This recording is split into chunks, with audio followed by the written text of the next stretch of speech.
Time शायद UPPSC का। तो इनसे हम पूछते हैं कि क्या पढ़ रहे हैं और कैसा इनकी पढ़ाई चल रही है। Hello sir. हाँ जी सर। सर पहले अपना नाम बता दीजिए हमारे दर्शकों को। सबसे पहले तो आपके चैनल पे जो भी दर्शक हैं मैं उनको धन्यवाद देना चाहता हूँ कि वो अपना कीमती समय निकाल कर हमारा वीडियो देख रहे हैं। तो सर मेरा नाम धीरज यादव है सर अभी इस टाइम आपकी किस चीज़ तैयारी चल रही है? सर अभी तो मैं यूपीपीसीएस के लिए तैयारी कर रहा हूँ।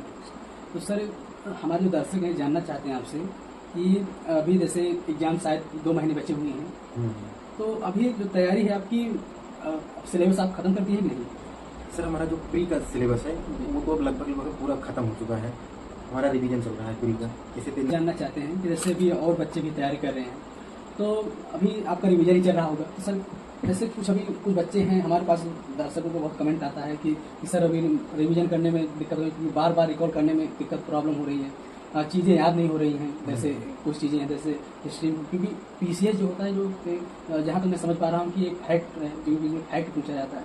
तो अब मतलब तो इसमें रट्टूपन तो नहीं हो सकता, लेकिन मैं जानना चाहता हूँ कि आप कैसे चीज़ों को याद रखते हैं लंबे टाइम तक। देखिए सर, वैसे हर चीज़ को एक बार में पढ़ के कोई चीज़ याद नहीं की जा सकती है, चाहे जो टॉपिक हो, कोई भी सब्जेक्ट हो। लेकिन अब इसमें भी किसी भी एग्जाम की आप तैयारी करो तो कोई भी बुक आप पढ़ो तो कम से कम उसे 10 बार तो पढ़ना ही पड़ेगा आपको। जैसे आप अगर लक्ष्मीकांत ही पढ़ रहे हैं तो आप हर टॉपर्स को आपने सुना होगा कि मैंने 10 से 15 बार पॉलिटी पढ़ी है, 10 से 15 बार कोई भी अन्य बुक जो भी वो प्रेफर करते हो पढ़ी हुई है। तो ऐसा नहीं है कि वो झूठ बोलते हैं कि 10 से 15 बार क्यों पढ़ेंगे, वो चीज़ें याद नहीं होती हैं तो आपको 10 से 15 बार पढ़नी ही पड़ती हैं। तो अगर आप केवल 1 बार 2 बार पढ़ के कोई एग्जाम देने जा रहे हैं और आपसे क्वेश्चन नहीं बन रहा है, या फिर आप खुद मॉक टेस्ट दे रहे हैं, क्वेश्चन नहीं बन रहा है, तो कहीं ना कहीं ये आपकी ही कमी है। आपको उसको किसी भी तरह से टाइम देकर इतना बार पढ़ लेना चाहिए कि वो आपका तैयार हो जाए। सर जैसे भी आपने बात किया कि मॉक टेस्ट, तो सर जैसे कब लगाना चाहिए मॉक टेस्ट?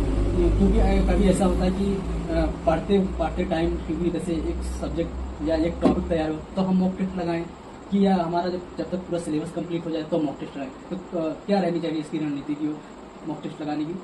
देखिए सर, मॉक टेस्ट में भी कई तरह के मॉक टेस्ट होते हैं। जैसे कि अगर आप मान लीजिए हिस्ट्री का पोर्शन पढ़ रहे हैं और उसमें आपने सिंधु घाटी सभ्यता पढ़ा, तो अब आप पिछले जिस भी एग्जाम की तैयारी कर रहे हैं, अगर आप यूपीएससी की तैयारी कर रहे हैं तो आपको ये देखना चाहिए कि 2001 से या कम से कम 10 वर्षों का प्रश्न आप उठा के देखिए और उसमें ये देखें कि पिछले 10 वर्षों में सिंधु घाटी सभ्यता से जितने भी प्रश्न 8, 10, 20 प्रश्न पूछे गए हैं वो सारे प्रश्न आपके बन रहे हैं कि नहीं। अगर नहीं बन रहे हैं तो कहीं ना कहीं अभी आपके टॉपिक में आपने जो भी तैयार किया उसमें कुछ कमियां हैं, तो उसको आप इस तरह से सुधार सकते हैं। इस तरह से आप धीरे धीरे करके जब आप पूरा सब्जेक्ट पढ़ लें फिर उसके बाद आप फुल लेंथ टेस्ट लगाना शुरू करें, जैसे कि 100 नंबर का या 50 नंबर का। तो इस तरह से आपका सब्जेक्ट तैयार हो जाएगा और आपकी कमियां भी नजर आएंगी।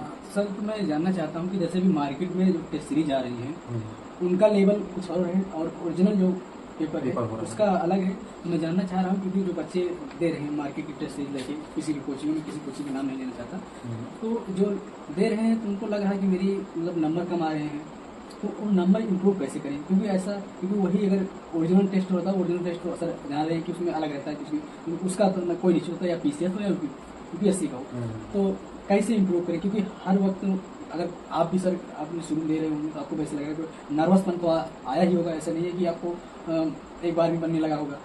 तो क्योंकि क्वेश्चन की डिमांड क्या हो रही है, क्योंकि बच्चे ये नहीं समझ पाते क्वेश्चन की मेन तो है क्वेश्चन की डिमांड, लेकिन क्वेश्चन की डिमांड नहीं समझ पाते, नर्वस हो जाते हैं। तो कैसे इसको इम्प्रूव करें, कैसे सुधार करें सर, इसके बारे में बताइए। इसका एक ही उपाय है कि जैसे आप सब्जेक्ट को ध्यान से पढ़िए, हर टॉपिक को प्रीवियस ईयर क्वेश्चन बेस पे आप अपने टॉपिक को तैयार करिए, किसी टेस्ट सीरीज के बेस पर नहीं। टेस्ट सीरीज कई तरह के मार्केट में उपलब्ध हैं। किसी कोचिंग की टेस्ट सीरीज ऐसी भी होती हैं जो एकदम ईजी रहती हैं, आप उसको लगा के अगर 150 प्रश्न में पूरा 140 कर लिए तो आपको बहादुरी वाली फील होने लगेगा। तो इस तरह से नहीं करना है, आप प्रीवियस ईयर क्वेश्चन उठाइए। अब जैसे यूपीएससी का पैटर्न है उसको तो कोई नहीं पकड़ सकता, यूपीएससी आयोग को, वो हर बार अपने पैटर्न को चेंज करता रहेगा। फिर भी अगर आप 10 वर्षों का पेपर अगर आप देखेंगे पीछे का, तो आपको कहीं ना कहीं उसका एक फॉर्मेट आपको मिल जाएगा कि किस तरह के फॉर्मेट में पेपर तैयार हो रहा है। तो उस बेस्ड पर आप प्रीवियस ईयर क्वेश्चन को देखकर अपनी तैयारी करिए। और अगर आप टेस्ट सीरीज भी लगा रहे हैं तो किसी एक कोचिंग की टेस्ट सीरीज मत लगाइए। अगर एक कोचिंग की टेस्ट सीरीज लगाएंगे तो कहीं ना कहीं आप उसमें भटक सकते हैं। आप कम से कम 2-3 टेस्ट सीरीज कोचिंग की रखिए, संस्था की। इस तरह से अगर आप उसमें बेहतर प्रदर्शन कर रहे हैं तो आपको स्ट्रेस लेने की जरूरत नहीं है, आप फिर एग्जाम में भी ठीक ठाक प्रदर्शन करेंगे। सर जैसे मैं जानना चाहता हूँ कि कितने क्वेश्चन तक मतलब उनको सेफ जोन फील हो कि मैं अगर मेरा हर टेस्ट में इतने क्वेश्चन मेरे सही हो रहे हैं, तो कितने क्वेश्चन तक वो लगाएं कि वो सेफ जोन में रहें, क्योंकि नेगेटिव मार्किंग भी देखने मिलती है बहुत ज़्यादा। अब जैसे देखिए सर, मैं यूपीएससी की प्रिपरेशन तो कर नहीं रहा हूँ, यूपीएससी में अलग होता हूँ, उसमें जैसे 40-45 प्रश्न ऐसा कहा जाता है कि अगर आप ठीक कर दे रहे हैं तो आपका एग्जाम मतलब क्वालिफाई हो जाएगा प्री का। अब यूपी पीसीएस में है जैसे कि इसमें इस बार तो पेपर काफ़ी टफ था, तो लोगों के मतलब 70 मार्क्स तक कट गई थी। अब जैसे यूपी पीसीएस पर अगर आप देखेंगे ओवरऑल, तो अगर आप 90 प्रश्न सही करके आ रहे हैं, 90 या 100 तक 150 में से, तो आप सेफ जोन में हैं। सर ये मैं जानना चाहता हूँ कि जैसे अभी हाल ही वर्षों में पेपर टफ था बता रहे हैं आप, तो क्या रणनीति होनी चाहिए, क्योंकि जो अभी नई तैयारी क्षेत्र में नई तैयारी कर रहे हैं, तो क्या अपनी रणनीति, क्योंकि जो पढ़ने का जो तरीका था वो दूसरा था, क्या वही तरीके से पढ़ें कि उनको वही रिसोर्स फॉलो करें और कुछ एडवांस चीज़ करना है? अब देखिए सर, पेपर जैसे जैसे चेंज हो रहा है, आपको तैयारी की रणनीति भी चेंज करनी पड़ेगी, क्योंकि अब क्वेश्चन की डिमांड फैक्चुअल नहीं रह गई है कि कोई एक लाइन का फैक्ट पूछा कि भारत की राजधानी कहाँ है, आपने दिल्ली टिक मार दिया। अब ऐसे क्वेश्चन नहीं पूछे जा रहे हैं। अब अगर उसमें क्वेश्चन भी पूछ रहा है, अगर पहाड़ से संबंधित क्वेश्चन पूछ रहा है, तो क्वेश्चन इस तरह से देगा कि इनमें से कौन सा पहाड़ दक्षिण से उत्तर की ओर क्रम वाइज उसको सजा रहा है। सारे क्वेश्चन यूपी पीसीएस की 2024 वाला जो हुआ है, उसमें लगभग सारा क्वेश्चन क्रोनोलॉजी वाला ही था, तो आपको एकदम एनालिटिकल तैयारी करनी पड़ेगी।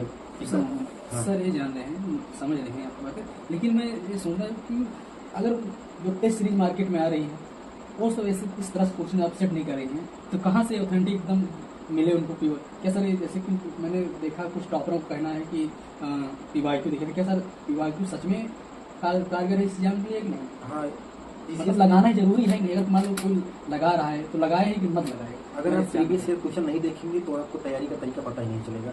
आपको किस टॉपिक, जैसे मान लीजिए कोई टॉपिक है, उससे अगर बार बार प्रश्न पूछ रहा है कोई भी आयोग, तो आपको उस टॉपिक के बारे में पता कैसे चलेगा? अगर आप प्रीवियस ईयर क्वेश्चन नहीं लगाएंगे पिछले 10 वर्षों का, तो आपको तैयारी का तरीका नहीं पता चलेगा कि मुझे किस दिशा में तैयारी करनी चाहिए। अब मान लो ज्वालामुखी से अगर क्वेश्चन पूछा ही नहीं है और आपने अपना पूरा फोकस ज्वालामुखी पर ही कर दिया, तो आप कैसे फिर तैयारी कर पाएंगे? अब कोई टॉपिक किस एग्जाम में कौन सा मतलब ज़्यादा पूछ रहा है, ये आपको प्रीवियस ईयर क्वेश्चन ही बताएगा। प्रीवियस ईयर क्वेश्चन और टेस्ट सीरीज के द्वारा ही मतलब आप सिलेक्शन पाएंगे।